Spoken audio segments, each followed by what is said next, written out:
This is primetime Poulton, keep it entertaining. You already know, outworking everybody and he don't ever quit. Talking about plenty comics like Graveyard Shift, Sea Dogs, Viking Wolf, U.S. Assassin, doing just what he loves. This is his passion. Bring more value to your dollar. No, I'm not fronting. That's how just a writer became a moral compass. This is primetime Poulton. This is primetime Poulton. Let's go.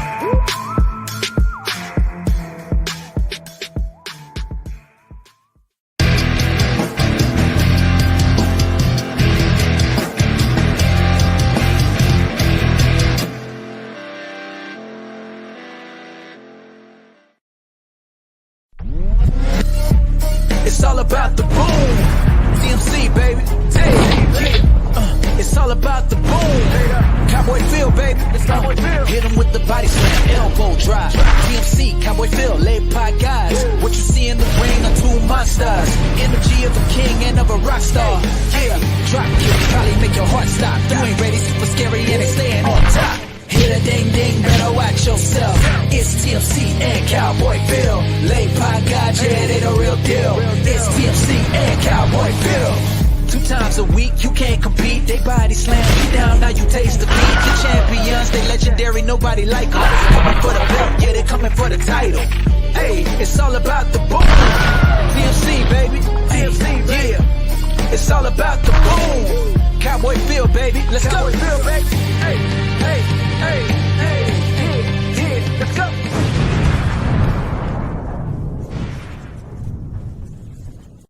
Yo, what's up, guys? Happy Monday. Happy Labor Day. It's the Deathmatch King in my first live appearance since I've unified all the belts. And with me, no, it's not Cowboy Phil. He's MIA. I think he's been abducted by Hot Topic Luke. I got OCSteve with me. Steve, man, thanks for joining me. Mark, you got to watch out for those district Hot Topic managers, man. They hand out the cash, and then they have a van that'll just... It's worse than the NXT parking lot, the way how people get abducted in the CGWF. Yeah, Hot Topic Luke, he's been a thorn in my side. Ruined the celebration of the Deathmatch King. You know, he's in front of his green screen with his fog machine, acting all spooky. But I had enough of him. I called him out today. I talked to his manager, his assistant manager, Steve. Or Jim, I'm sorry, his assistant manager, Jim. I got nothing to do with that guy. Him and his Static X cover band and his smoke machine that he got from King Diamond don't threaten me. Yeah, but he said he had the holiday weekend off. He was in his undead realm, so I visited him there. I put the video up on YouTube. The guy was nowhere to be found. He's a coward. Especially September. This is the month where, you know, you go to the spooky locations and you're trying to prepare and decorate for your house. Yeah. And where is he? Nowhere to be found. He even can't get work on Labor Day, Mark. Yeah. I'm going to take care of him this Wednesday, though. This Wednesday, 8 o'clock on the Pod Gods. It's the Deathmatch King, the true Deathmatch King, against Hot Topic Luke, Death Metal Zero, whatever he calls himself. And it's going to be the biggest death match of all time. He says he controls the zombies. You know what, Steve? He can have them. Let's be honest. They stink. He needs every little bit of help that he can get. Yeah. All I need he's just intimidated. Look at that. Two biggest arms in the CGWF. That's all I need. Yeah. You don't need me. You don't need Phil or me at ringside. You got this business in the bag, dude. I'm walking in alone. That's how confident I am. And you're walking out with another zombie. Yeah. Yep. We got Hicks Villain in the chat. What's up, Hicks Villain? He says Phil looks different without his hat. Well, I don't have the glasses, so. Yeah, I can't get a hold of Cowboy Phil. He's not answering his emails. We usually, AEW pay-per-views, we go to a Cinemark theater, watch them on the big screen. Not returning my calls, man. I think Luke got to him. But, hopefully. He'll turn up. Yeah. Thoughts and prayers to Cowboy Phil, wherever you are. But, man, what a big weekend, Steve, for wrestling. And we're going to get into it. But first, we got to pay the bills around here. I have a campaign launching this Friday. Loose Threads, Friday, September 9th at 10 p.m. on John Malin's YouTube channel. I'm going to play the trailer right now. But this is a personal project of mine that I've been working on for years. It's what happens to your favorite comic book characters after their series have been canceled. I wrote this script man, about 10 years ago, after being fired by DC Comics during my Hawkman run. Hey, some of the best ideas that normally have been generated from a writer come from inspiration from their own life. You know, like X-Men came from the fact that Stan Lee was tired of making origins. So Loose Threads is your catharsis, if you will, of wondering where your characters are going to go that you gave Detective Comics the time of day to do. Yeah. So I'm going to play the trailer for you right now. Big thanks to Joe Sontag who put it together for me.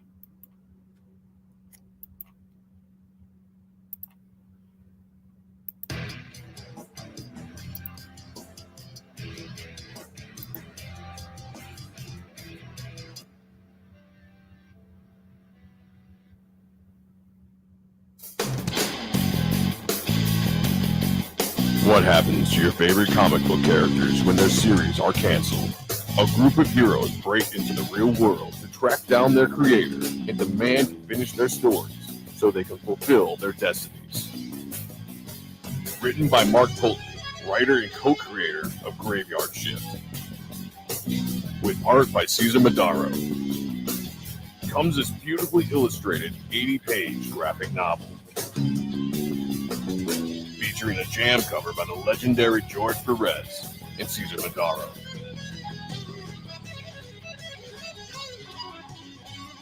Loose Threads. Back it. Only on Indiegogo. You do the little guitar riff for you too? No, that's some copyright-free music from the YouTube library. There we go. Yeah, man. I'm excited for this. Cesar Madaro is, I don't know. I can't quite. Maybe the closest comparison is Frank Quitely, but his artwork is amazing. I just love his art. And you're getting 80 pages. So that's nothing to scoff at, man. Like, you got it in the bag. So you're getting a lot of bang for your buck, even on the introductory level. And I'm going to let you in our secret. All 80 pages are done. What? There you go. Drawn, colored. I just have to finish writing the... So aside from being a belt collector, Mark, you're one of the you can almost set your clock to your campaigns. Yeah. No, yeah, I have to. There's so many projects in the works, and some are already completed that, I got to get these campaigns out here, Steve. Gotta get them out. You just still got room, especially in your own headspace. Yeah. You're unifying belts, you're creating content. You're making CGWF an actual event to be seen at and to be heard about and to be discussed about. It's more than just fantasy wrestling. Yeah. No, we're cutting promos. We're making superstars here, OCSteve. You're making people famous whether they know it or not. Yep, absolutely. And Loose Threads, my 15th campaign. I'm currently fulfilling campaigns 13 and 14. I packaged up a bunch of U.S. Assassin versus Graveyard Shift Ultimate Edition books today. Man, busy. Book 16 for campaign 16, actually. The book, Hurley's Heroes, it's done. Another one to add to the belt collector's mark. Yep. So join us September 9th, Friday, 10 p.m. John Malin's channel. It's going to be a fun launch. You know what? I usually don't drink. I'm gonna buy some alcohol for Friday night, Steve. You gonna imbibe a little bit? Yep. Why not? Enjoy myself. Your poison of choice there, Mark? Oh, I'm not a big drinker. I'll probably get some like Twisted Teas or something. I thought you were gonna be like, I'm getting stock reserved aged bourbon barrel. No. Pinkies up. Yeah. All right. Big wrestling weekend, man. Let's start off with WWE Clash at the Castle. This is what WWE does best, put on big shows. It looked beautiful. The promos leading up to this were incredible. They had me believing Drew McIntyre was going to win a title. Maybe. A snowball's chance in hell. Yeah. So let's start off with this. It kicked off with Damage Control. That's Bayley's group against Asuka, Bianca Belair, and Alexa Bliss. What are your thoughts on Bayley's new group? I don't know. I mean, ever since Bayley kind of like went full blown heel. I mean, I remember the Bayley from NXT with the whole inflatable, wacky waving tube guys, and just her happy to be there. And then like she got a haircut and became Dark Karen. Yeah. Is the best way. And now she has her little constituents of Dark Karen acolytes, is the best way to describe it. Yeah, I feel like they never got the best out of Superfan Bailey like NXT did. But NXT is so, at that point, was so popular, you really can't duplicate the storylines from NXT when you bring them up to the main roster. No, you can't. And I just think there was no natural development. Like, there wasn't a moment for her being one of the 4 horsewomen where she could evolve into something different. Like we saw with, the whole man thing just naturally happened for Becky Lynch. There wasn't anything that really naturally happened for Bailey. Like, she just went kind of ultra dark, and you're just kind of like, it just came out of nowhere with no real rhyme or reason or rationale. Yeah, Hicks Villain's waiting on that cease and desist from Marvel Disney for the use of damage control. It could be one of those nebulous things, licensing wise, Yeah. I mean, they worked out an agreement for the Incredible Hulk with Hulk Hogan back in the day. Exactly. So they've, or the Shield. We had Shield when Shield was Agents of Shield was a TV show. So it's not necessary. It's probably specific brand licensing for wrestling versus that. But I mean, you have Bailey's group, and then you kind of had the other group put together of Alexa Bliss and Asuka and Bianca Belair. And I don't know. I think the time for the crazy hair with Bianca is long and gone. I remember when she was using it as a weapon in NXT, like literally whipping people with it. Yeah. Oh man, no, I've seen her leave some welts on Becky Lynch and actually draw blood with that ponytail of hers, that braid. So yeah, it's a deadly weapon, man. So it's a makeshift team of 3 individuals. Alexa Bliss, man, she was at one point she was the hottest female in WWE, and then she went in that weird direction with the little weird like teeth doll that she still has kept. Like, she still held on to little bits of that gimmick, and you're like, you need to sever that entirely. With Bray Wyatt not there, it makes no sense. Yeah, it totally derailed her career, I think. Kind of like Nikki being that superhero and training bit, like they ripped off from the Hurricane from all the way back, and her and Dewdrop are together. Like, I don't get that either. Yeah, but Bailey's crew gets the victory. They reference Io Shirai and Asuka being teammates back in the day in Japan, so they're starting to acknowledge other promotions.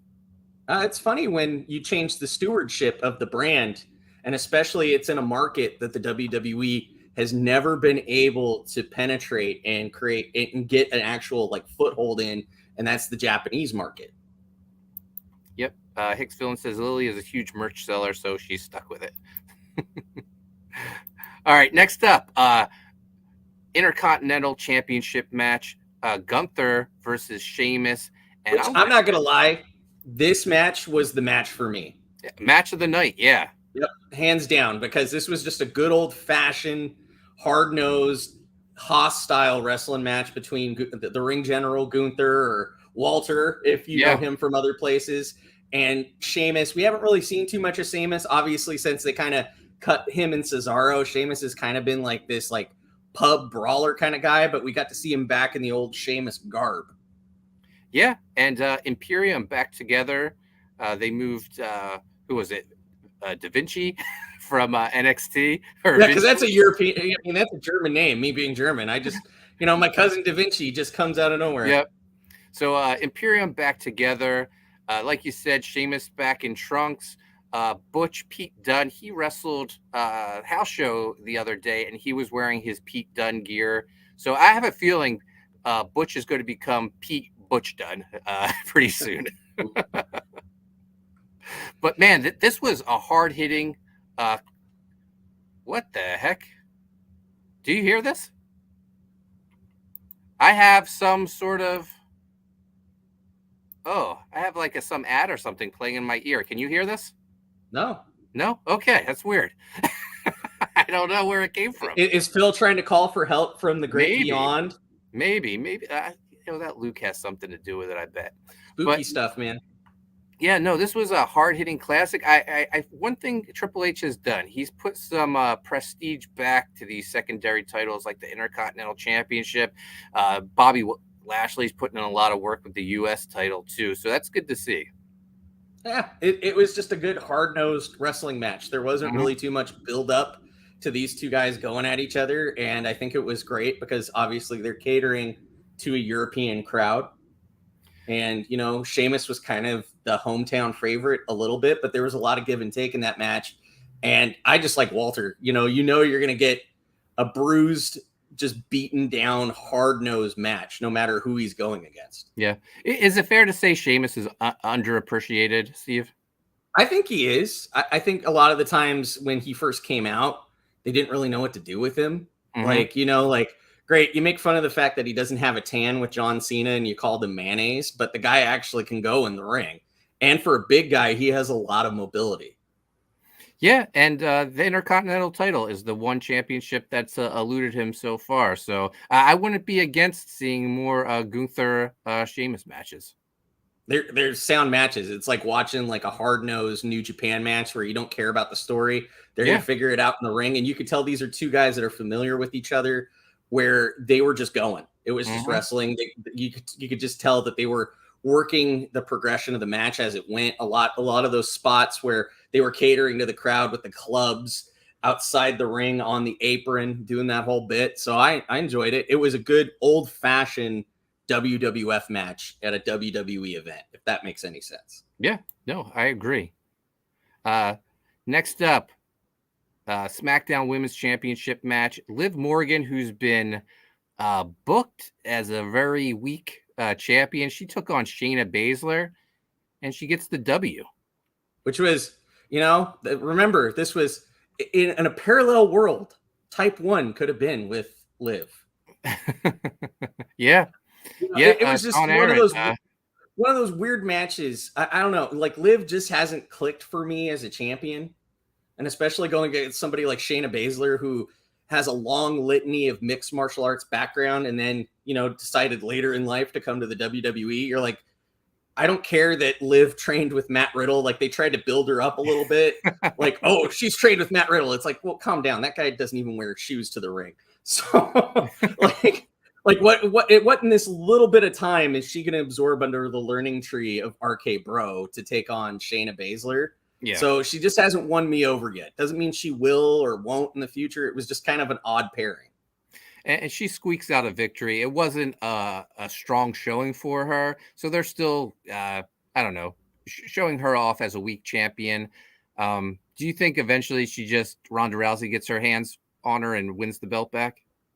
I think that's going to be a squash match. Yeah. I think they were trying to build Liv up a little bit to try to get her over, but I think eventually the experiment's going to, the rug's going to come from underneath her and they're just going to give it to somebody who can take it and run with it.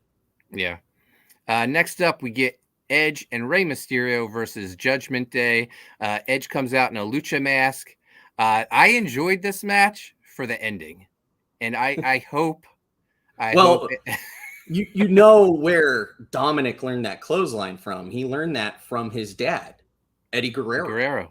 Because they literally mimicked the same scene when Eddie Guerrero turned on Rey Mysterio back in the 90s. Yeah.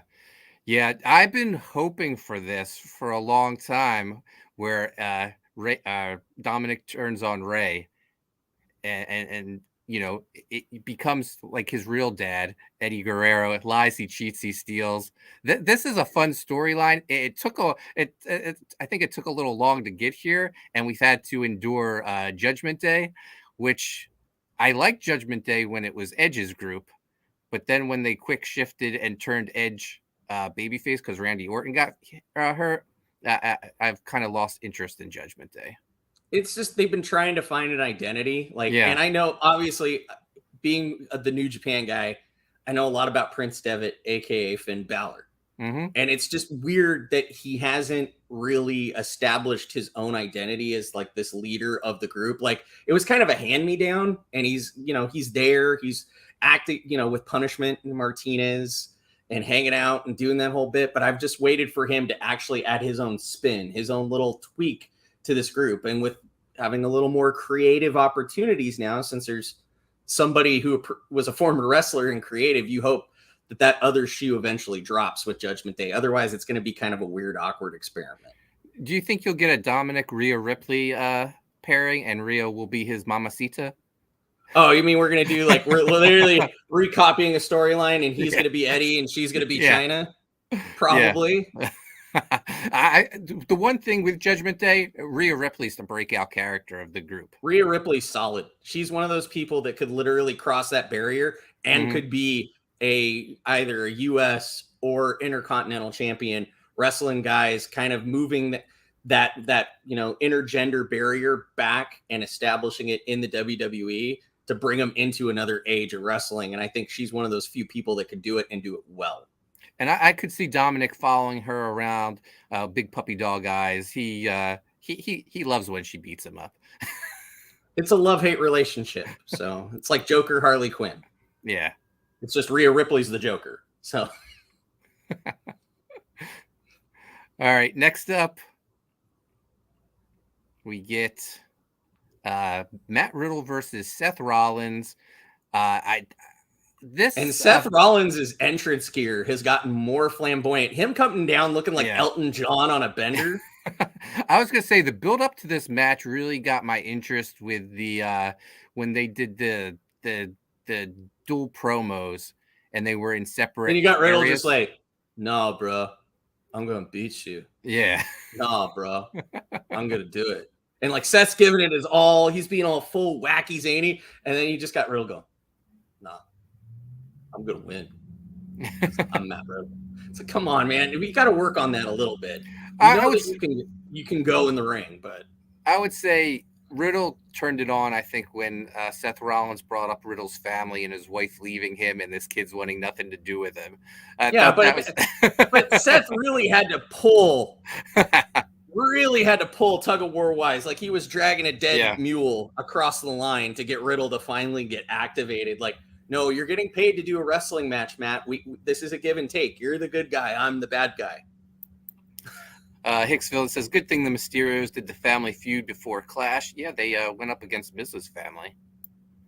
But this was a good match, and Seth got a clean victory. He used Riddle's hot-headedness against him, hit him with a super curb stomp off the second rope. This was good. Like, I've seen Riddle in the indies. It's just one of those guys. I just don't get it. Like, when he's in the ring, solid performer, but they have not really worked on cultivating his outside, his promo cutting skills. Like, you got to get mad. You got to give me something going into these matches. You know, you got to have some emotion or passion in it. He was really good at being Randy Orton's little buddy. Well, he made Randy Orton. His goal was to get Randy Orton over as, okay, he's not a total prick. He's actually can be cool. He can take a laugh. We're having a good time. Like, we're the laid back kind of thrill seeker kind of guys. And I finally got to him. And then that fell apart when Randy got hurt. So yeah, it'll be interesting to see what's next for Riddle, since he didn't win this feud unless they're going to continue it. But I don't know. I think this is just a placeholder. I think that obviously the real feud that they want to continue is between Cody and Seth. Yeah. And obviously Cody's not coming back anytime this year. So.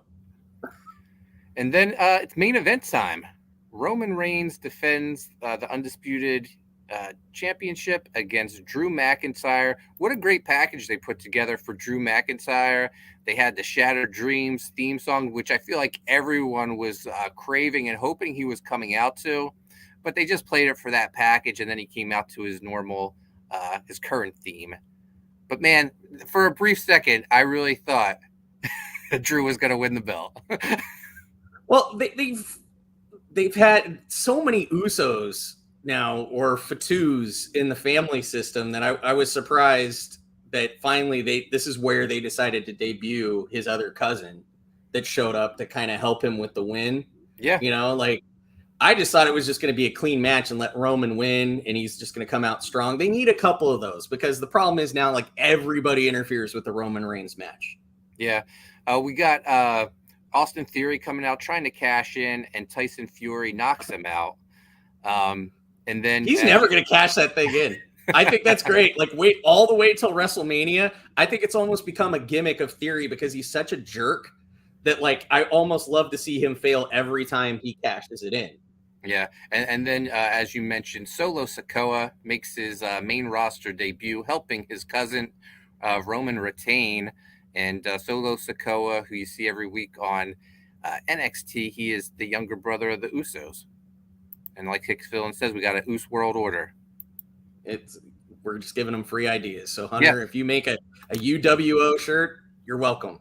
I'll tell you who my favorite Uso is, Sammy Uso. He's fantastic. Sami Zayn, man. I can't wait. That's some of the greatest parts to watch non-match wise on SmackDown is I catch on YouTube is Sammy just being there and just like trying to win himself over with Jimmy and Jay, and one's not having it and the other one's like back in his play. Like, okay, actual chemistry, like trying to justify other than Sammy just being there. And the Kevin Owens bit where he inadvertently helped him and they're still kind of like looking at him a little bit. I love that. Yeah, I saw a meme that I loved, and it says, something along the lines is never dare to dream. Look at Sami Zayn. He became an Uso, or he became part of the bloodline. They did like a meme too, where they like photoshopped him in as young Sami Zayn too. Yeah, the photo with them all. I'm just hoping whatever happens, they're upset with him. And obviously, maybe he inadvertently helps Kevin again. He gets hit so hard because we have Triple H running it. He gets so hard, he gets knocked into El Generico. Oh. Yeah, I've heard a couple people hope for that. So we'll see. But yeah, Sami Zayn has been very entertaining. One of the MVPs of WWE, I think, for the past year. And then also during that main event match, we have a new up-and-comer that's my personal favorite that Triple H brought back, Karrion Kross. Correct. In the crowd with Scarlett. Big Karrion Kross fan since, I guess since, not Impact. What was before Impact? His home is in Vegas, and he does FSW. Mm-hmm. So he's had some runs with FSW. He's had some runs on Impact, MLW. He's been there too. Maybe a match at New Japan Strong, but the guy is just a solid all-around wrestler. Mm-hmm. His persona that he's created with being the people's executioner, which they are slowly letting him develop in SmackDown as Karrion Kross. I know him as Killer Kross. Mm-hmm. Just a solid character. He's one of those guys. It's like you don't really look at him as bad or evil. He's just there. He's a thing of nature. And I dig that vibe where he literally goes right down the middle. He could be heel. He could be face. It really depends on the situation you want to put him in. You know who he looks like? He looks like a grown-up version of the Karate Bad Boy from Karate Kid 3. Well, with the hair. Yeah. Without the hair, like I know he was trying to go for more of a Tom Hardy kind of like evil, kind of prisoner kind of look for Bronson. I like him with the hair. It's a good look. Yeah, that's a guy who's obviously Hunter, picked up the phone, went, hey, Vince didn't know what he was doing with you. He made you look like, a dude from Mad Max. Mm-hmm. We're going to throw that out the window. We're going to reboot you. We're going to say that this is your SmackDown debut. Him wrestling Drew Gulak was a great squash match last Friday night on SmackDown. Yeah, and that'll do it for Clash at the Castle. WWE also the very next day had their NXT Worlds Collide pay-per-view. We're not going to really cover that except belts got unified. Yeah, that's all you need to know. Unified the NXT and the NXT UK titles. Mandy Rose unified the women's titles.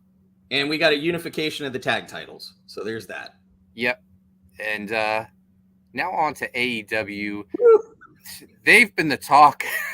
And it's not for their pay-per-view. It's for their it was the media scrum. There was a little bit from Tony pre the media scrum and pre All In where he was a little flustered, if you will, about the fact of so many people doing so many wrestling events. But I think that's his inexperience of showing, because a major holiday weekend is always, regardless of the territory, is a big time for wrestling. They're trying to get people's butts in seats. Whether if you're AEW, MLW, GCW, whatever W, there's going to be a wrestling show somewhere within a 30-minute drive to you on a holiday weekend. Hicksville is saying Kross was smart not to sign with anyone. Otherwise, he'd be in some casino ladder match. Oh, my God. That was so bad. AEW did reach out to him. They wanted him for the W. Morrissey part in the Wardlow squash. They wanted it to be Oh, carrying. it was gonna be Killer Cross instead of Yeah. Big Cass. Yeah, but he said he wanted Scarlett with him because that's how he wants to be presented from now on. And they wouldn't go for it. So he was like, no, we're doing things my way going forward. So He still has his store on Pro Wrestling Tees, so Hunter didn't take that away from him. And he has better merch on there, truth be told. Yeah. All right, AEW. It was the ladder match. The one thing with Tony, man, you know these pay-per-views, they only do 4 a year. If you start from the buy-in, you're there for 5 hours. Which that was and number one, a belt or a title should never be defended on a buy-in.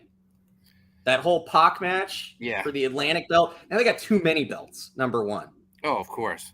And they're only consolidated on one AEW show. If you were smart, you would sprinkle them out because you have 4 shows. You have Dynamite, you have Rampage, you have Elevation, and you have Dark. Each one of those shows should have a main belt. Yeah, I agree. We got Johnny freaking Cage in the house. He says, thoughts and prayers for Tony. The boy will need a new brain after yesterday. Oh, he looked like a deer in the headlights. When Punk went off, he didn't know what to do. He looked so frazzled. He just looked like shell-shocked. He's like, I should have said... The only thing he could get out in that media scrum was, I should have said no comment. Yeah. All right. So the pay-per-view starts off with a bang. We'll start from 0 hour. Sammy and Ty versus Ortiz and Ruby Soho. Ortiz and Ruby Soho run down Sammy Guevara in the golf cart. Ortiz with a new look. He's wearing wrestling tights. He's got a huge head. I never realized how big his head was. As a size 8 fitted hat, I can relate to the big head struggle. But that was just a weird pairing. It's like they're just they're trying to find intergender people for people to fight, and it was like, okay, we're gonna put you two together. You're the friends of Eddie Kingston. That's what you guys have in common. Yeah. But Sammy and Ty get the win in their rubber match. I guess this was. Man, Sammy. I'm gonna say it. His relationship with Ty, I feel like, sunk his career. Because the fans hate him. They tried to get him over as a babyface. The fans didn't want him as a babyface. And then they moved him back with Jericho. Yeah, they don't know what to do with him. And now he's in these intergender matches. And the opponents are awkwardly picked because it's like, well, we got to keep you and Ty together because of, reasons. So Johnny Cage says, Sammy and Ty trying to kill Ruby. I was sure her neck was broken after that. Yeah, that was a... There were some awkward spots in that. Mm-hmm. I'm not gonna lie. Next up, FTW Championship. Talking about championships. This is even a recognized championship. But we got Hook defending against Cool Hand Angelo Parker, Daddy Magic in his corner, and Action Bronson gets involved. Hook retains, of course. Amazing Delicious shows up out of nowhere and kind of does the most awkward bump you've ever seen. And helps out Hook, even though he got the W. That's another belt that I feel that if you wanted to create relationships with other promotions and other territories that you want to look at potentially, talking to talent, that FTW belt would be the perfect belt because in the scheme of AEW, it doesn't really hold a lot of weight. It's a good belt that you can take to House of Glory. You could go to, PWG. You could go to Hood Slam in the Bay Area. You could go to different promotions or Defy in the Pacific Northwest and challenge other people for it. And you could help start developing those relationships where, you're becoming friends with a promotion and it doesn't really take anything away from anything. And more than likely the AEW talent that's coming in is going to retain. And if they don't, then it's a huge major upset. And you can bring that person on to Dark or Elevation. When they originally introduced the FTW title to AEW, and it was on Brian Cage, I thought it was going to become like the super heavyweight title. And you'd have guys like Hobbs, Brian Cage, Keith Lee, W. Morrissey competing for it. And then it took a weird turn with Ricky Starks. And now it's on Hook, who's smaller than all of them. Smaller than Danhausen. I will say this: Hook has a great presence, and the fans love him. That is a guy that like literally like just exudes like I don't give a shit. It's great. His character, and I think the YouTube content between him and Danhausen always running over and giving him a bag of potato chips so they're good, so he doesn't kill him, is hilarious. Yeah, I actually thought before Action Bronson got involved, I thought Taz was going to come out and throw Matt Menard around. Dad was going to come out of retirement for one last suplex machine. Yep, but yeah, I don't think Taz is going to get involved in any bumping. Well, and they broke up Team Taz just like as a forethought. Like it didn't really happen in the ring. He was just announcing it when we're no longer together. Yeah, no, I would actually like to see Team Taz remain with Hook and Hobbs. They just sounded perfect together, Hook and Hobbs. and Hobbs can be as heavy. It sounds like an action adventure 80s buddy cop film like Tango and Cash. Yeah, they could make a straight to TBS movie for him. There you go. Next up, another title match. Pac defends the All-Atlantic title against my favorite AEW wrestler, Kip Sabian. Ever since he's gone full-blown blotto nuts with the box over his head and writing it. And when I went to Atlantic City for AEW and I saw him, this was like when he first started doing the box gimmick, and he just stayed there the entire night for Dynamite, Rampage, talking to all the fans, doing photos. I was like, he seems like a cool guy. Really lost it. But this is one of the belts that they just recently created that they haven't really built a lot of value around. So and that's like you said, thrown it on a 0 hour. Pac is going around defending this in other promotions overseas. And they need to highlight that. They need to like give us updates. They need to put it on their social media. Like he was here, he defended against so-and-so. Here's some highlights of it. I've only seen him do it once, and that's, I guess, at the last minute when they were trying to highlight this match with Kip Sabian, because Kip has been following him around to these different events, sitting in the front row wearing the box on his head. So Pac finally got tired. It's the Atlantic Championship, Mark, and it has Japan on it. Yeah. There you go, kids. Who knows? I'm not a mapologist. I don't study mapology, but I know Japan is nowhere near the Atlantic Ocean, kids. Yeah. You would think Tony would know this because he talked about how smart he was and he got into a private school. During the media scrum where he was in the 9th percentile. Yeah. Got a 99.6 on the test. Geography wasn't a part of that tone. So Pac gets the victory. Kip Sabian goes nuts, loses it, yelling at his box afterwards. They try to interview. Tony Schiavone tries to interview Pac afterwards, and Orange Cassidy interrupts. And Pac's having none of it. He was like, "We already did this. You're a joke. You're not a wrestler." Yeah. And then we get Tomohiro Ishii versus Eddie Kingston. The Stone Pitbull. The guy who used to be in New Japan, essentially, like if you were going to prove obviously you go through your excursion, you're a young boy, kind of like myself at the LaPod Gods Dojo right now. You're cutting your teeth. And then you come back from your excursion as a new person. He was kind of the gatekeeper. He was the guy that you had to do a very good match with to put yourself over as a New Japan superstar. So I find it funny that now the guy who's been kind of like the ring general of New Japan, putting people through their paces, is going against Eddie Kingston. Yeah, and this was a hard-hitting match. Kingston blistered Ishii's left and right. Yeah, this was their version of Walter versus Sheamus. I still gotta give it to Walter and Sheamus though, because Tomohiro was doing everything he could. There was a couple areas with Eddie where it was just like you can't mimic his style, that running low crossbar that that arm bar that he does. It wasn't that great. And also you got to be reminded that Tomohiro Ishii is not a big guy. So there was a couple moments where he was doing suplexes and brainbusters trying to pick up Eddie, where you could tell he was struggling just a little bit. Yeah. Kingston gets the victory. Afterwards, Kingston tells him to shut off his music. He wants to give props to Ishii, and Ishii wants none of it. I don't think he didn't want any of it. I think he didn't understand it. Because in New Japan, when you're done, you're injured, you go off, you try to put over the guy that just won, and you're like, oh, I got to get the ice pack. I got my ass handed to me. Nobody pay attention to me. Pay attention to the guy who just won. And it's not in Tomohiro's nature to be put over like that. Yeah. Hicks Villain is saying if we want Taz to bump, he just needs to take whatever Billy Gunn and Sting is taking, and he'll be straight. Gunpowder by Billy Gunn pre-workout. Not to be confused with the U.S. Assassin pre-workout that's coming later this year. Coming soon. Yep. Hicks Villain also says the All-Atlantic belt gets highlighted on Dark, where Dynamite jobbers get their win streaks. Yeah. Sean Dean, winning record, if you include all his Dark match. Oh, I'm sorry.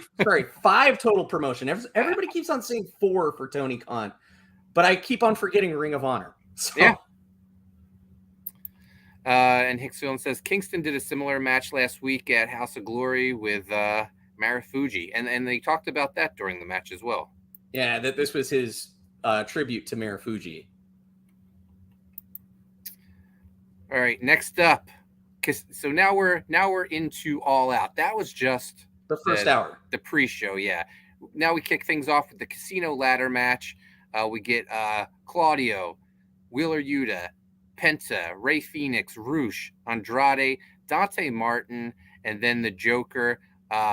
Before we get to the Joker, yeah.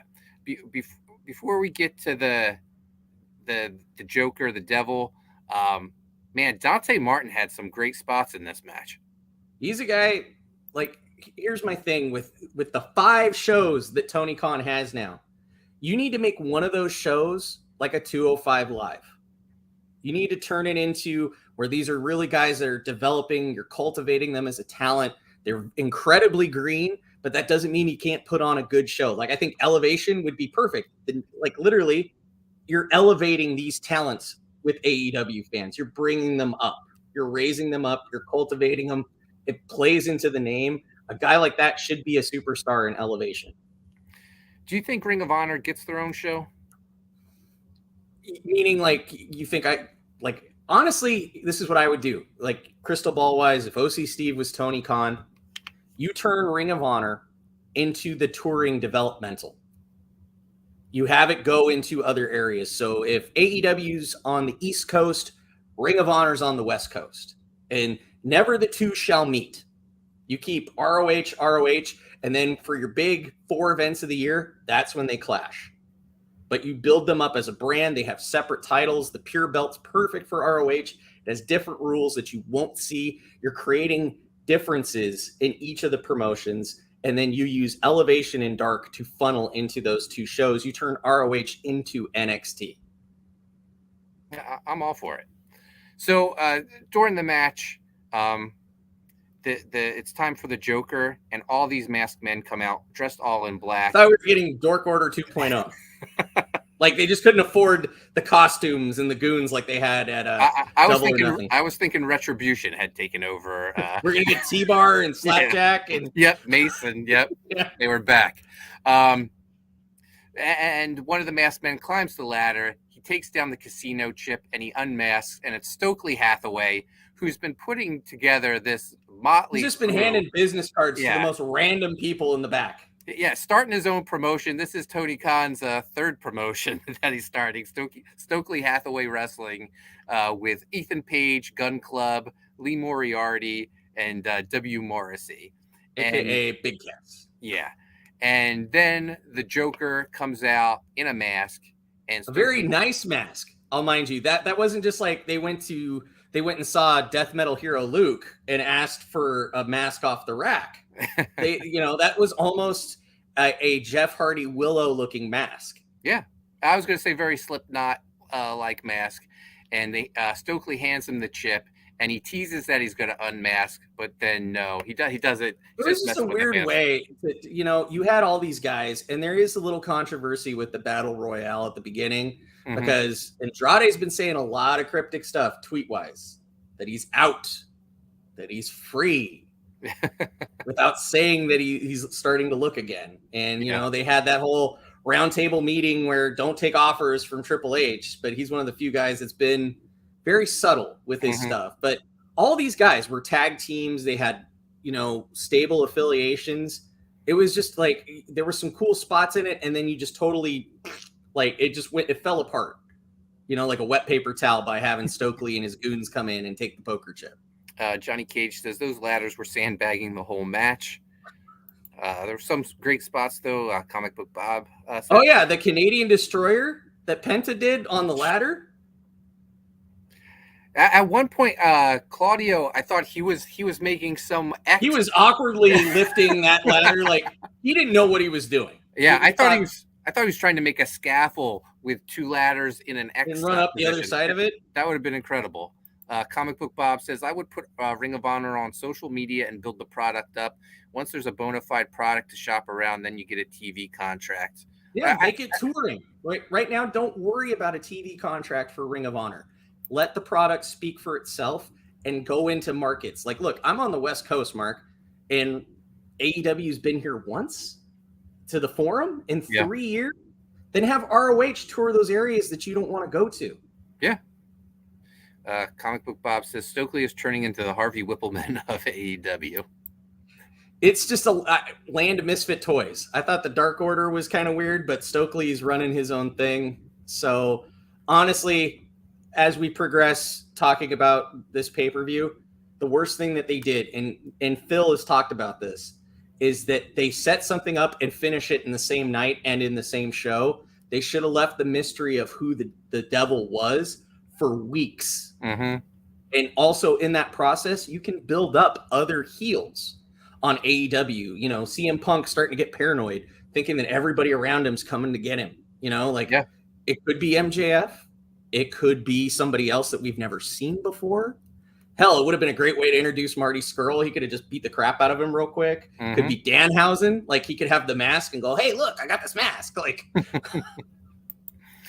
next up, the finals to the Trios Championship. We got the Elite Kenny Omega and the Young Bucks versus Dark Order and Hangman Page. Kenny Omega looked fantastic. He took the top off. No more compression shirt. No more pad there. Looking jacked. I don't know what the Young Bucks ring gear was. I had no idea what the hell that stuff was. No. And is there a worse booked wrestler in AEW than Hangman Page? They portray him as such an idiot, especially after Punk shot on him the 2 weeks ago, and there was no response from Adam Page except on Being the Elite, where they showed him in catering, just hanging out with Dark Order when Punk did that. And now he looks like a complete idiot. Like, he won't beat up the Bucks, but the Bucks have no problem beating him up. And then he costs his team he tells the Dark Order guys not to hurt him. Like, don't hurt Matt's back. Like, it's just this weird thing. It's like, you gotta, well, even in his infancy in AEW, they didn't know what to do with him. They turned him into an alcoholic for a year. Yeah. And his championship run was terrible. The chase for the belt was great, but once he got the belt, it was a flop, I would say. You knew he was a placeholder for somebody bigger that was bound to come in and take it away from him, which is what happened. Yeah. Hicks Villain says, all these AEW guys talking about leaving better hurry before Steph closes her purse, or else Impact will have an Elite No More faction. Unless Triple H and Steph go, hey, Impact, what's your price? Comic Book Bob says Tony needs to sack up and deal with this crap and stop trying to be everyone's friend. He's the boss. He needs to start acting like it. Oh, watching him during the media scrum, hugging everyone, and he's crazy. He's got crazy eyes. He's got cocaine eyes. Is the best way to describe it. I mean, keeping in mind, this guy has just the stress that any normal person would be under. He has 5 shows that he's doing. Mm-hmm. He has involvement with the MLS team. He has involvement with the Jacksonville Jaguars and also the stadium and Daly's place, which are his responsibilities. This guy needs to learn to delegate. He needs to have people. I'm sorry.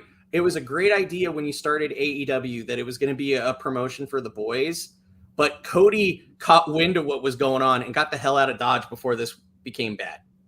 Cody looks like a genius. He's like, I know some bad stuff's about to happen. I got my ear to the, to the ground. I'm out. I just want to be a wrestler. Oh, there's that meme of Cody doing that. He knew what was going on all along. Yeah. He's like, I can see this going bad. I'm out of here. Comic Book Bob says, I said from the start Kenny wasn't hurt. If he was, he would never have come back. I predicted he would lose one piece of extra gear per week and come out at full strength. It was all a work. I mean, let's be honest. Once they mentioned trios, we all knew who was going to win it first, regardless of who everybody is a fan favorite of. You know who the EVPs are. You know who is going to get that belt the first time out the gate. Yep. And so the Bucks and Kenny Omega are your new trios champions. Hopefully they stick around AEW. There's apparently after the media scrum, there was a slap fight that night, and there were threats that we're going to walk out. Yeah, and take my little dog with me too. Next up, Jade Cargill cosplaying as She-Hulk takes on the fallen goddess Athena. This was one-sided. You look at the physique of somebody even as green, as like pun intended green, as Jade Cargill. I think she almost did that cosplay to lean into a lot of her critics. And then you have Athena, who had a great run in NXT, is Amber Moon. But just the size, like there's certain things that you just can't take your disbelief off of. And you look at somebody like Jade Cargill, you look at somebody like Amber Moon, aka Athena. You knew this was going to be a one-sided win for Jade Cargill. Yeah, she looks like a superstar, Steve. Yeah. Like, she just looks like she could beat the shit out of her. Regardless, Amber Moon, Athena could do all the flippy dips in the world, but one solid slam, it's done. So this Jade is another person associated with Stokely Hathaway. Now, they took Jade away from Smart Mark Sterling because he was with Tony Nese as well. But then now Stokely Hathaway has a million clients. It's weird. He's become the new Dark Order, where we don't know what to do with you. We're just going to stick you in there. Mm-hmm. I have a feeling she's going to drop Stokely Hathaway soon, and just her and her baddies. She already kind of has her own entourage, so it makes total sense. Yep. So another thing I found weird, we had the Trios Championship, but we had like 2 other 6-man tag matches. There was just too many matches on this card. And that's another criticism with AEW. It's like you said, Mark, it's a 5-hour event if you include the buy-in. Why weren't those non-title matches on the buy-in? Yeah. And actually keep all of your titles, all of your jewels, all of your treasure on the pay-per-view and try to add value to those titles. One of those 6-man matches was next. It was the TNT champion Wardlow with FTR against Jay Lethal and the Motor City Machine Guns. I was looking forward to this because I love the Motor City Machine Guns. As far as I'm concerned, they're the best team in wrestling, in my opinion. They're sound.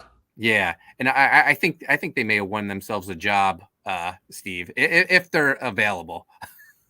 At this point, you're almost hitting critical mass on the boat, Mark. You're going to have to dump some people out if you want the Motor City Machine Guns to come in, which Taz couldn't even say that. They were the Detroit Machine Guns. We'll dump Butcher and Blade, and we'll add the Machine Guns. How's that? You're going to have to dump some more because... The Gun Club. There we go. They can go too. And then you don't get the with Daddy Ass. We keep Daddy Ass, but we get rid of Gun Club. That's all right. They can go to ROH. Yeah. So no surprise here.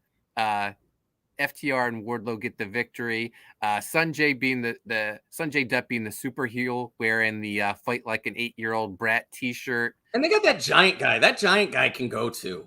Yeah, he's the Giant Gonzalez, the El Gigante. But let's be honest. He even dwarfs Big Cass. Mm-hmm. There's no realistic way. I don't care if you're Wardlow and you're in ridiculous shape, that I would believe that you'd be able to beat that guy without killing yourself. He's just around so Wardlow can eventually powerbomb him and show how strong he is. That's really it. And then that's his career, like how Giant Gonzalez just disappeared into myth. I'm going to tell you, when he does powerbomb him, he's going to probably break his neck because this guy... You think they're going to gimmick the ring like a la Big Show and like Undertaker? Like when he powerbombs him, the whole ring is just going to implode onto itself? Oh, that would be incredible. Aside from that explosion match that we're not supposed to talk about a couple years ago? Hicksville says, only woman beating Jade is Dax's daughter in 12 years. And they didn't really explain the TBS belt. They didn't explain, like, is that a women's belt? Is that just a non-gender belt? Like, like it's almost like a never open weight belt where it's an open challenge belt. Yeah. Johnny Cage says FTR aren't allowed to have regular tag matches. Too many people caught on to the fact that they are the best team in the world. They're going to eventually have to show up to New Japan because it's getting awkward now. New Japan's talking about them going, can we have our belts back, please? Because I don't think you guys are ever planning on coming here. All right. So Wardlow and FTR get the victory. Samoa Joe makes his return during that match. He was off making a movie. Another belt. Twisted Metal, the TV show. He was filming that for FX. Yep. Next up, grudge match. Ricky Starks versus Powerhouse Hobbs. I was surprised by this match. Another match that could have been on the buy-in. Mm-hmm. But I thought this heel turn was all about making Ricky Starks a next level superstar. He looked like a next level superstar. He debuted some new gear. He looked great. But I'm not complaining. I love Will Hobbs. I think he should be. Will Hobbs was one of those guys before he joined Team Taz, they were really trying to build him up as a heel, that he had a hard life and he was coming here to AEW to represent and be a part of it. And then all of a sudden the next week, I'm Powerhouse Hobbs. Screw you all. I'm going to death bomb you to oblivion. So I was like, that was really weird that they tried to build him up that way. And then literally a week later, they replaced his whole narrative. Yeah, well, they actually introduced Hobbs like early on. They gave him a main event, I think, with Moxley as Moxley's tag team partner. And he was a good guy, and he's going to be there. And then all of a sudden, like next week, Team Taz. Yep. Because that's Tony Khan. He's so worried about this story that he wants to make sure. He's like one of these guys that you think like they're rushing either writing something or writing a comic because they're concerned that it's going to end next issue. So they want to get all their shit in. So where does Ricky Starks, what's his storyline going to be?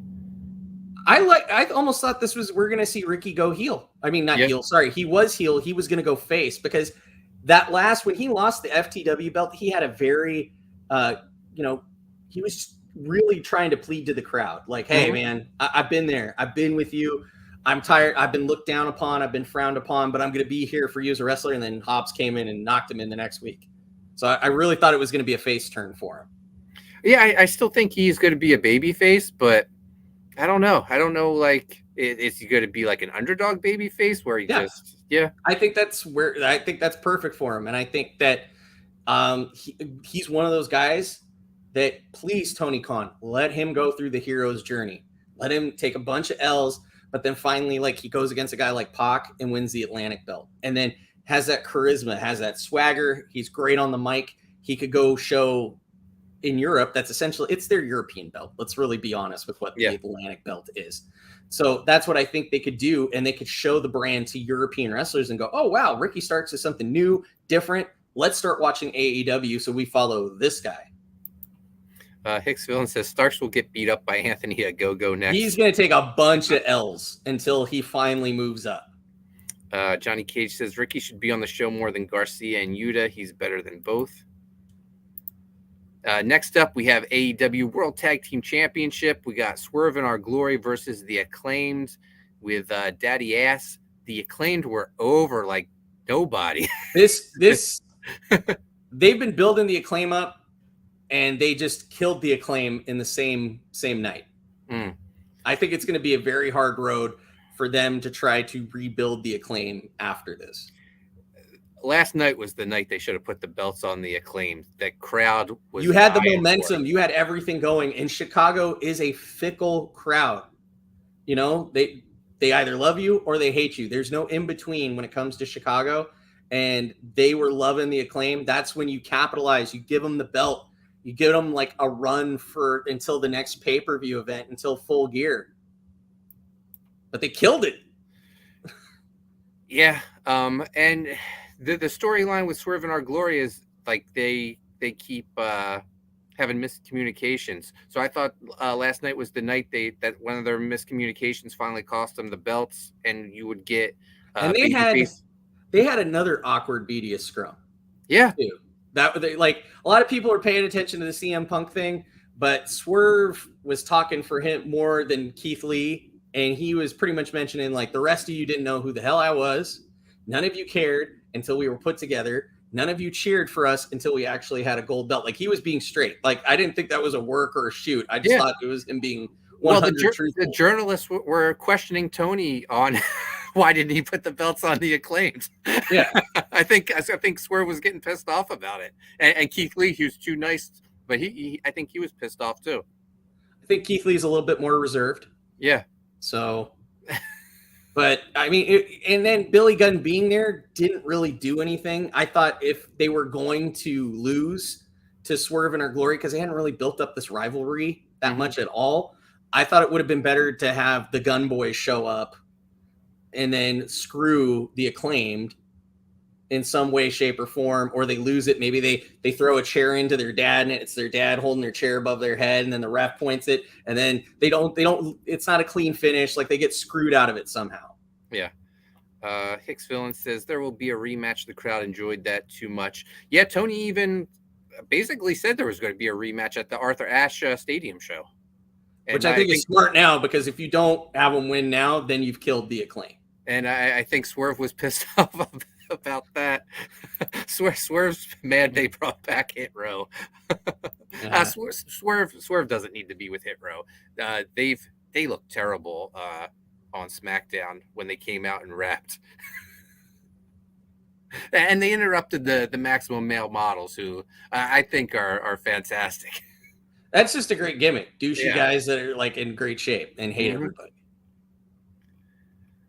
Next up, the four-way for the women's interim championship. We got to get rid of these interim championships.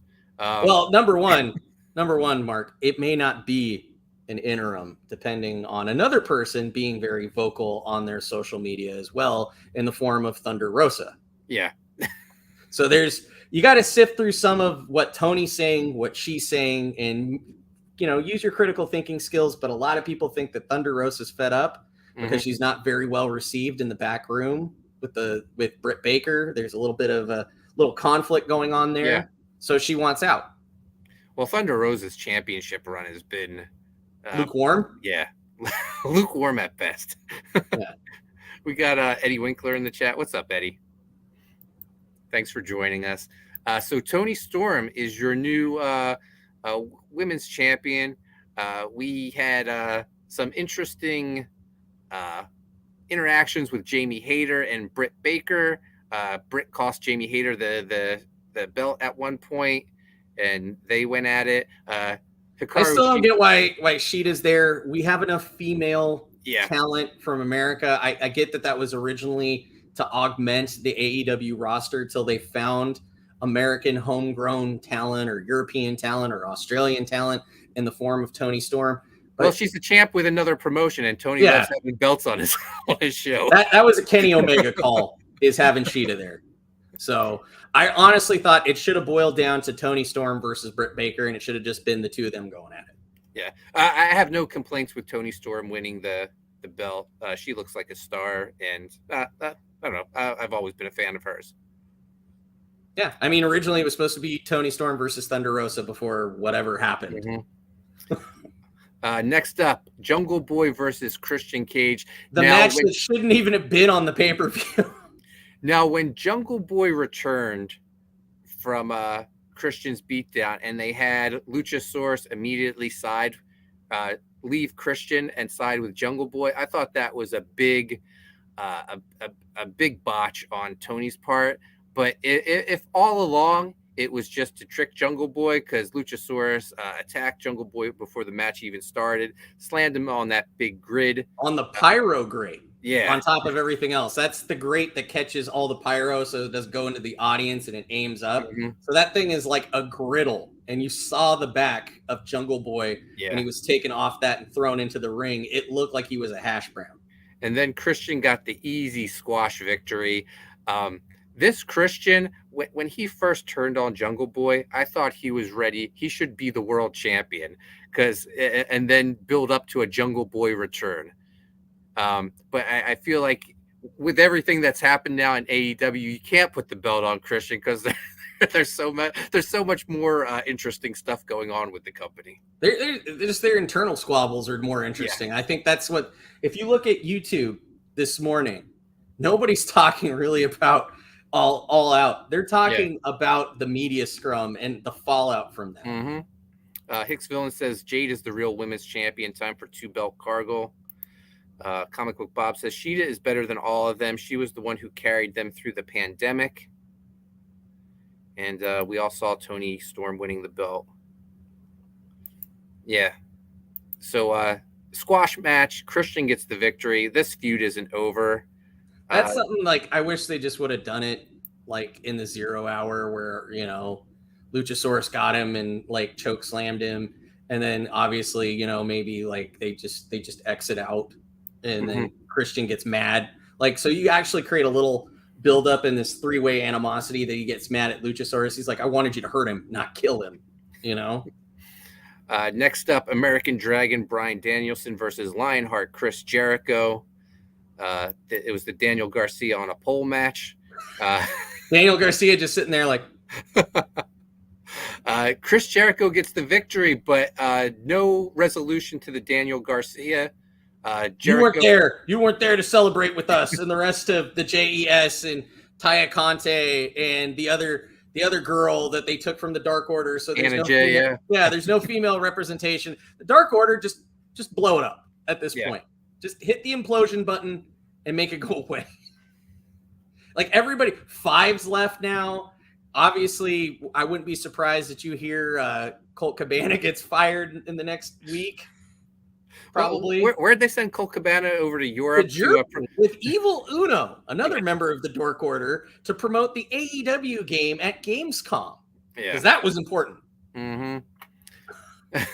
More so, we're going to keep you away from CM Punk as far as humanly possible, Scott Colton. So Jericho cheats and gets the victory. This isn't done between Jericho and Garcia. Jericho challenges Garcia to beat Wheeler Yuta without the Jericho Appreciation Society's help. And basically, if he wants to stay in the JAS, this is what he has to do. Which I don't see beating Wheeler Yuta a problem for Daniel Garcia. I think that he beat Brian Danielson. Yeah, so I mean, at this point, you're beating a lesser member of the Blackpool Combat Club. Yeah. Nicholas Gear joined us. What's up, Nicholas? He says working, but wanted to drop in and say September 9th. Yep, launching Loose Thread September 9th, 10 p.m. on John Malin's channel. Thank you, Nicholas. Hicks Villain says Evil Uno and Stu Grayson reunite at House of Glory this month to take on the Briscoes. Yeah, Stu left, and he's been doing his own thing. So that's going to be an interesting moment to see them in House of Glory. Johnny Cage says, Tony tried to let Colt go. The roster wouldn't have it, and he had no balls to put his foot down. Well, Phillip Brooks might be forcing his hand. Yeah, we'll get into the whole media scrum after we make it through the pay-per-view. Trios match, House of Black versus Darby Allin, Sting, and the Redeemer. This looked like Malachi Black's swan song. Sting hit him with the mist and got the pin. And Sting also didn't have the face paint, which has been a storyline that they've built up with the House of Black. Every time Malachi sprays somebody, it's usually like a poison that seeps through them that ultimately turns them to the House of Black. Yeah. So Malachi Black had asked for his release. People are speculating that he was granted his release because he bowed to the crowd afterwards. Dark Order. House of Black had a big hug on the stage. Now, that would be the smartest move that they could do. If Malachi Black leaves, becomes Tyler Black again in the WWE, you merge the House of Black with the Dark Order, and then you make a new Dark Order or a House of Black. You still keep the House of Black. Mm-hmm. That would be perfect because the little pieces that are there you go. And if you need a new person to run it, Stokely Hathaway. No. You get somebody who has experience working with Brody King. You go knock on a door down in Florida and you go, hey, Marty, what are you doing? Yeah, there you go. Yep. Eddie Winkler's on board with Black Order. Or you reignite Villain Enterprises, which is Marty's LP. Yeah. Or IP. Perfect. Done. Johnny Cage says Hunter is about to treat Aleister Black real good if he goes back. I mean, his wife's there. It makes sense. A lot of these people that are going back for different reasons. You look at with Killer Cross, he wants to be with his wife. He realizes that they're a package deal, that he has identity with his character along with Scarlett being there doing her macabre kind of stuff.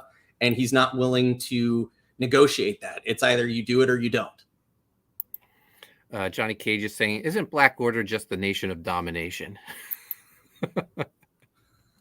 Main event time, OCSteve. Jon Moxley, the champ, against CM Punk.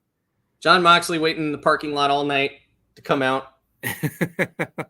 Avoided CM Punk walking in with his dog Larry. William Regal has been joining him with his walks through the crowd the last couple times. I've enjoyed that. Liability, insurance problems, making sure that nobody throws a beer at Jon Moxley. Yeah. So Punk gets the victory. Ace Steel really lit a fire under him at Dynamite this weekend, and Ace Steel, man, Ace Steel is making a lot of headlines. So I haven't heard of Ace Steel since then. So I thought that was like, really? He's back? He's still alive?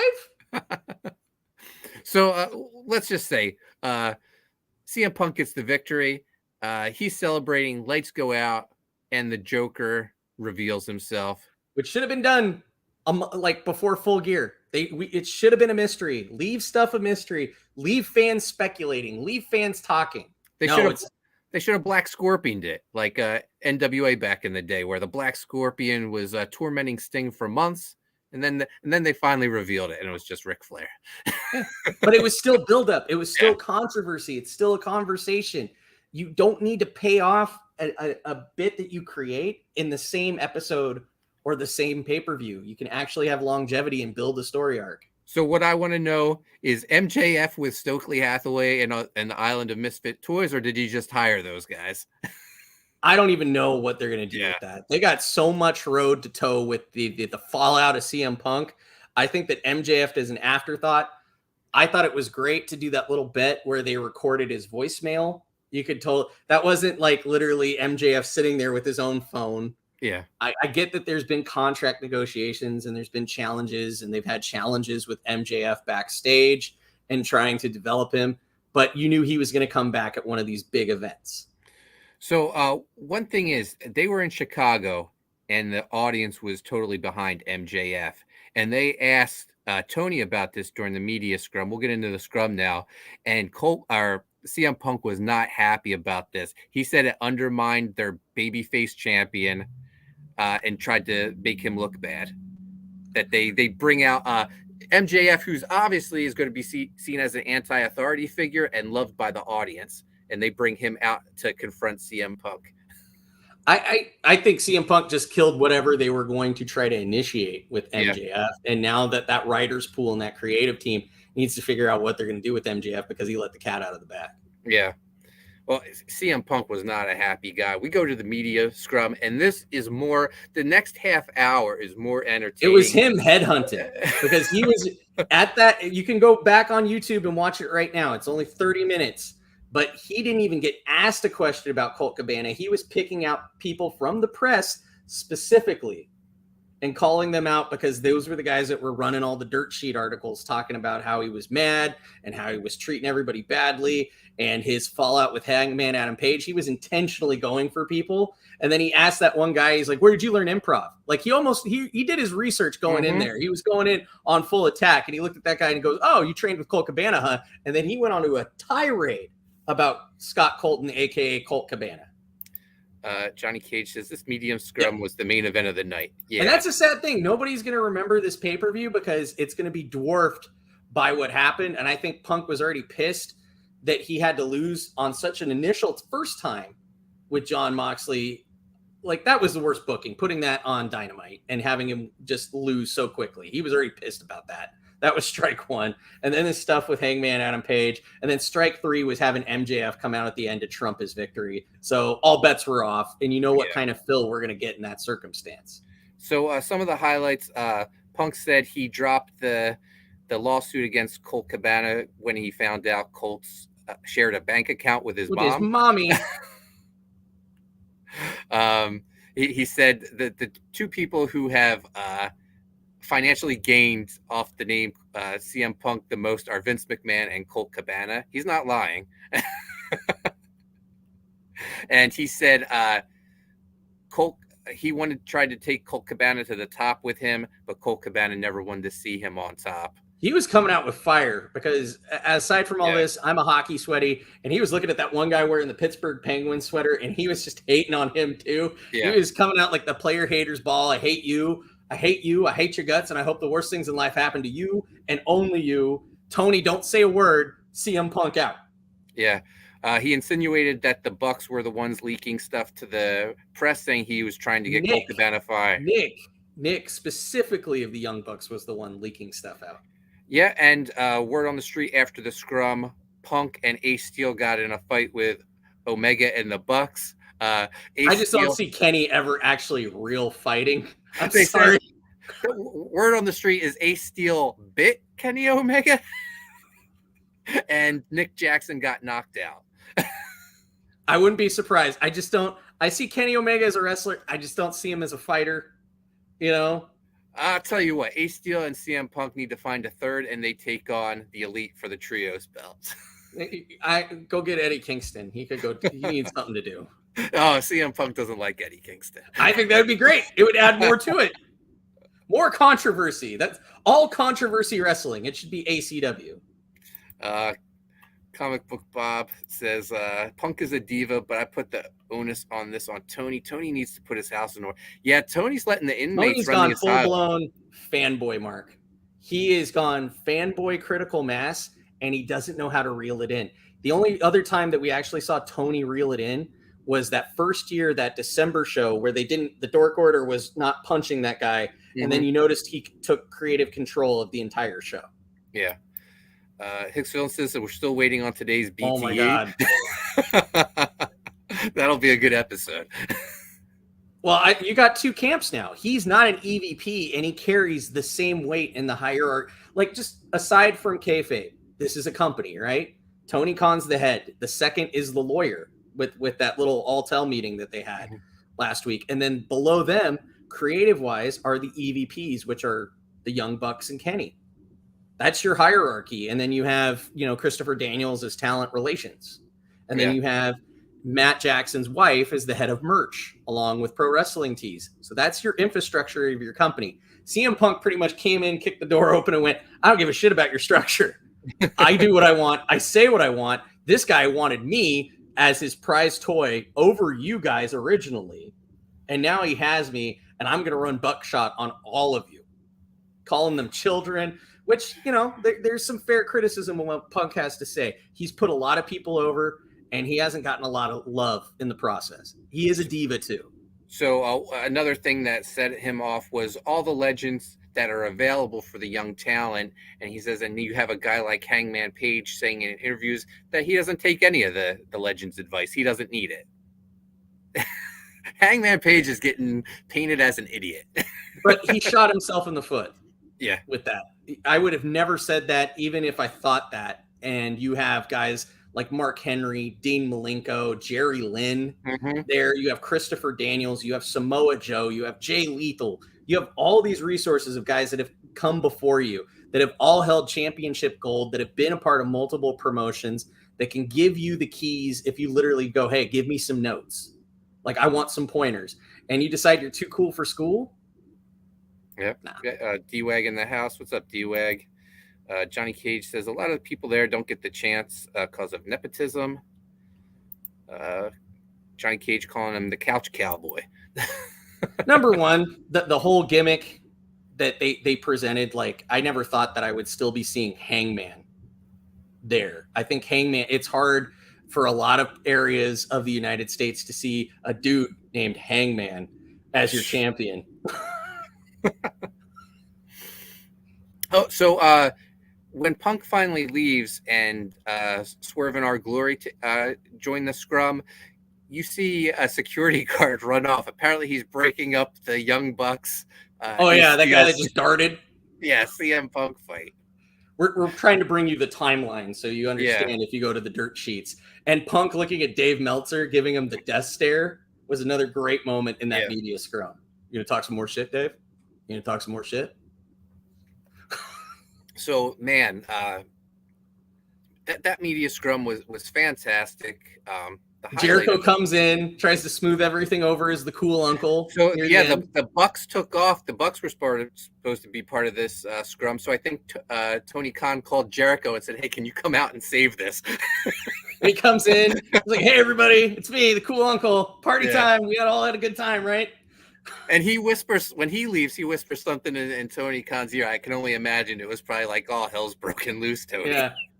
The inmates are running the asylum at this point. Yeah. You got too many holes in your boat to try to fill. It might be time to jump ship. Johnny Cage says, "Is he going to suspend the champ after Eddie and Sammy?" He said, "A president." Something. I mean, Ace Steel's going to take the fall. Ace Steel's going to be. Oh yeah, he's gone. Suspended. Yeah. Goodbye. Because he can't do it to Punk. He put a belt on him. Yeah. And now they built their big angle between MJF and CM Punk. So there's really no way without it blatantly showing that you're siding with the Bucks and Kenny that you can punish Phil. Who do the fans side with in this? There's two camps. There are two camps. There are two markets that they've tried to sell to. Honestly, AEW was originally built on the Elite. You followed them in New Japan. You followed them like myself if you were Bullet Club. You followed them from ROH. They brought over their ROH people.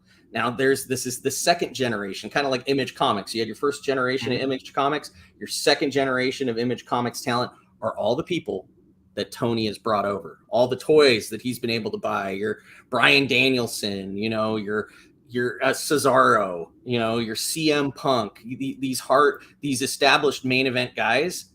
It's going to be a hard road to toe, but I think that you've made your most money and your most profit off the backs of those other guys. Your John Moxley. Those are guys that were established already.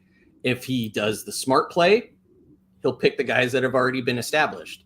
If he goes dumb, then you go with the Elite, because you could literally kick all those guys out and you could go buy Impact and you could get Scott D'Amore to help you run this and delegate a lot of responsibilities to Scott D'Amore.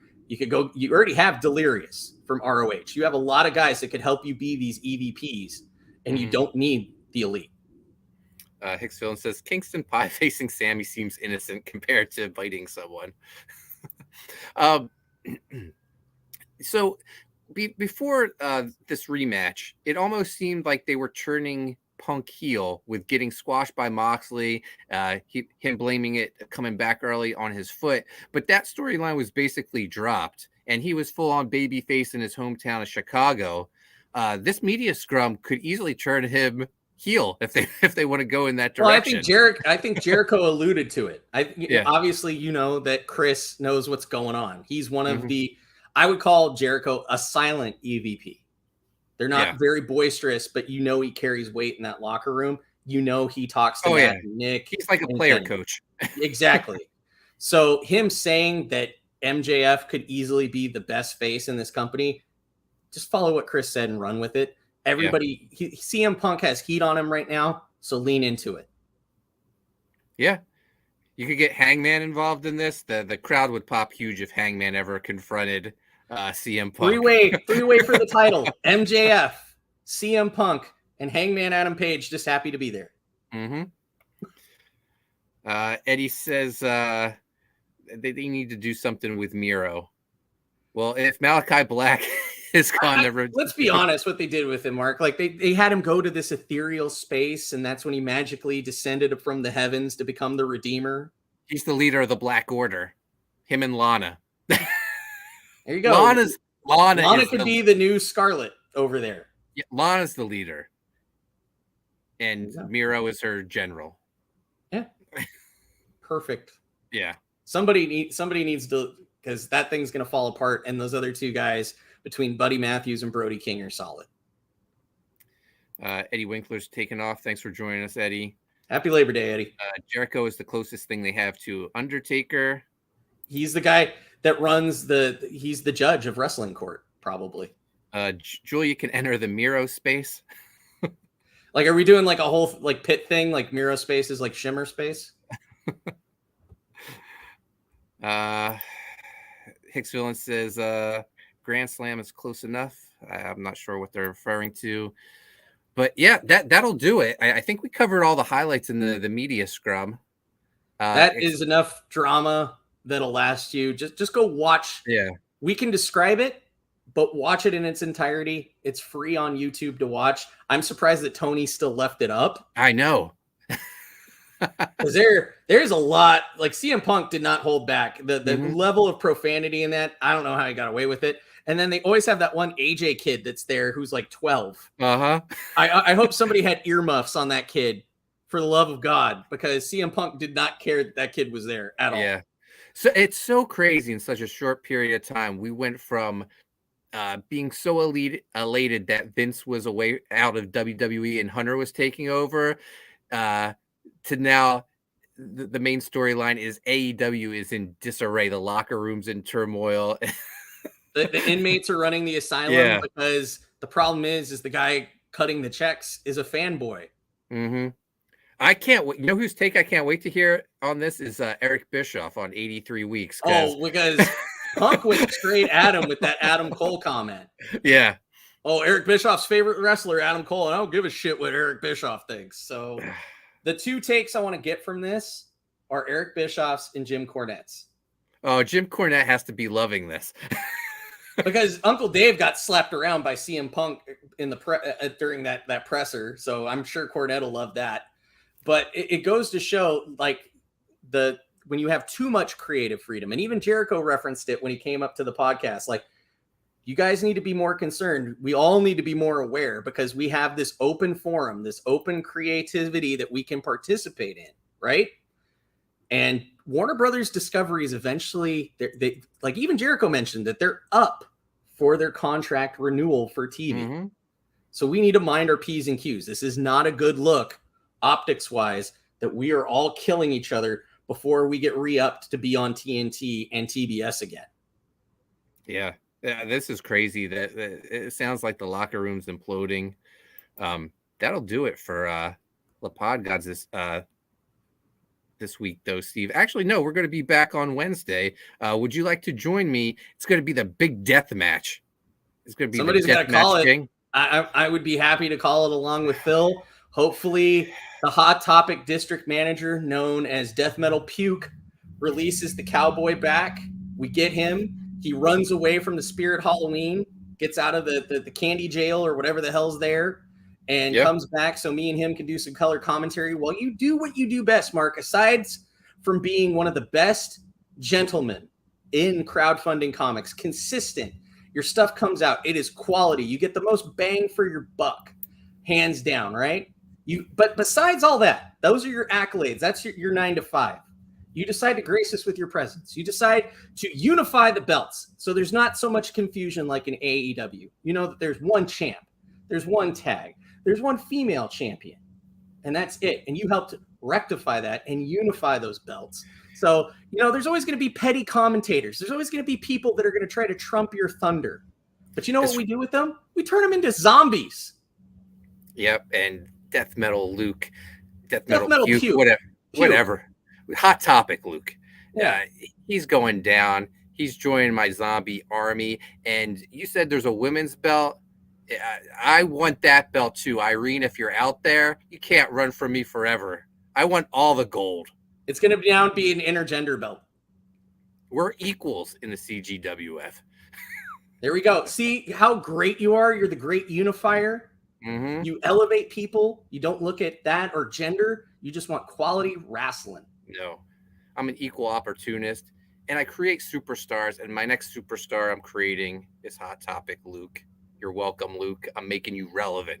You're making him famous. Mm-hmm. So it's this Wednesday, 8 p.m. Eastern, La Pod Gods, the death match of the century, the death match king, the real death match king against Hot Topic Luke. That guy right there, kids. Yep. The reason why you're watching CGWF, he puts the entertainment factor. We do the promos. We build your universe. I'm not just the voice of the CGWF. I'm the face of the CGWF universe. And once we're done with Hot Topic Luke, I'm throwing out the trios. and we're throwing out the Primetime Open Challenge where I'm defending the belts across all the shows, breaking Rad and Lapod Gods. Breaking barriers, knocking them era. down, turning them into zombies, and taking the trio's gold back to the Lapod Gods dojo, making it the place to be if you want to cut your teeth in the CGWF, ladies and gentlemen. Steve, where can people find you at? You can find me on my YouTube at OCSteve SDS, where I'm talking about pop culture news, including wrestling and all other kinds of craziness. You can find me at the same at OCSteve SDS on Twitter as well, talking about wrestling and everything, all things in between that I like to talk about. And you guys can find me on Twitter and Instagram at Coney Waves. Make sure you subscribe to Primetime Poulton. Hit the notifications. We're launching Loose Threads Friday, September 9th, 10 p.m. on John Malin's YouTube channel. Be there. The book, 80 pages, beautifully drawn by Cesar Madara. We have a jam cover by Cesar and the legendary George Perez. I don't know. Great George Perez. This could be his last cover. I don't know what he had in the vault. So if you're a George Perez fan and you may want to get the last piece of art that he ever did, look no further. Yeah. So join us this Friday, 10 p.m. Thanks for watching, and we'll be back Wednesday for the death match of the century. Yours truly versus Hot Topic. Luke, thanks for watching, guys.